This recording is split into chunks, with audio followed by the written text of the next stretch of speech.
Thanks, guys. I'm Teddy Caputo. Tommy Rooney. Stacey II.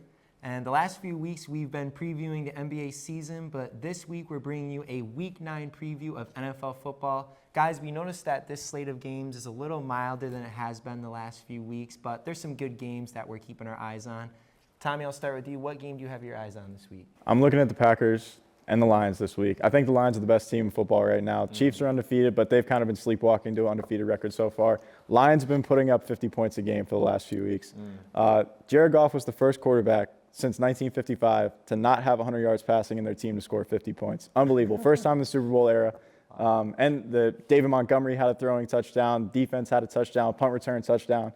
It was an unbelievable game from the Lions. The Packers also are dealing with some injuries. Jordan Love had a groin injury. He's considered day-to-day right now. Malik Willis is 2-0 this year as a starter, but I still think the Lions are going to win this game. They're a powerhouse right now. Last year, the team split the season series, but I think that the Lions are going to get this game for sure. And I wouldn't be surprised if the over hit as well. 48.5. The Lions have been putting up over 48.5 every week themselves. So that's the game I'm looking at this week. Oh, yeah, that two-headed monster of David Montgomery and Jahmyr Gibbs is going to be hard to stop. Stacey, what about you? What game do you have your eyes on? I got a this game for y'all, fellas. NFC West showdown between the Los Angeles Rams and the Seattle Seahawks. This game is important because it's a three-way tie right now in the NFC West, including your Cardinals, and the Rams are in last place. However, it seems like these teams are going in opposite directions. Seahawks have lost 3 of their last 4. Rams have won their last 2. And this is going to be a game that I'm going to be looking at defensively. Both teams are not that good defensively. Seahawks are 22nd overall. The Rams are 21st. And both their run defenses is atrocious. So whoever defense can make a play, make a key play, make a key stop, keep the running game in check, they will more likely win the game. Seahawks need this for their confidence because, like I said, they lost 3 of the last 4. And the Rams, they need this to show everybody that they're still a dangerous threat in the NFC. So this game will be great. The line is at 1.5 for the Rams, but it could go either way, honestly.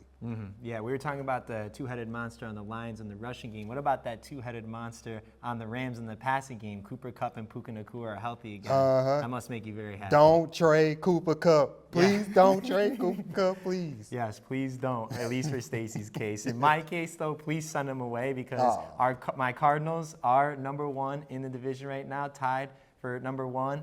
And we want to hold on to that spot this week as we are playing the Chicago Bears. That is the game that I have my eyes on. The Cardinals have won 2 straight, maybe making it 3.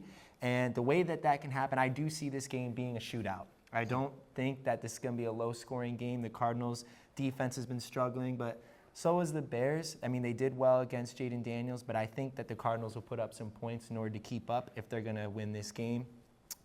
This game is really going to be about the running attack, in my opinion. Whoever can really win that line of scrimmage. The Cardinals are 7th in rushing this year. They have been running the ball pretty well. The Bears, not so much. So I believe if the Cardinals can stop the run game, make Caleb Williams beat us in the air, that's where we're going to have success. He's not that great under pressure. The game against the Texans, he was pressured 36 times, only completed 33% of his passes under pressure, and he was scrambling when he threw 2 interceptions. Kyler Murray scrambling, though, plays really well. He's one of the best quarterbacks out in space since he's so small in the pocket. Let's get him out there and make some plays. So any other things we want to add? Maybe I'll just say on the Caleb and the Bears note, I feel like that they are kind of facing the allegations they haven't had like a legitimate win this year yet. And I love Caleb. I think that he's going to be really good still. But I do think that the teams that they've beaten this year haven't been very good. And this will be a good test. I think that also him playing at DC last week, it was a homecoming game. All of his family and friends were there. So that added pressure, I think. And they still could have gotten away with a win on the last play. But shout out Tyreek Stevenson. But I do think that the Bears, unfortunately, Ted, are going to win this game this week. And I know that your bias won't let you see that, but I know Stacey's rooting them because of his Rams, but one hot take I have, this is a must-win game for the Dallas Cowboys this week against the Falcons. Otherwise, their season is in jeopardy. Well, thank you so much for joining us again here with the Week 9 preview of NFL football. Let's take you now to the outro.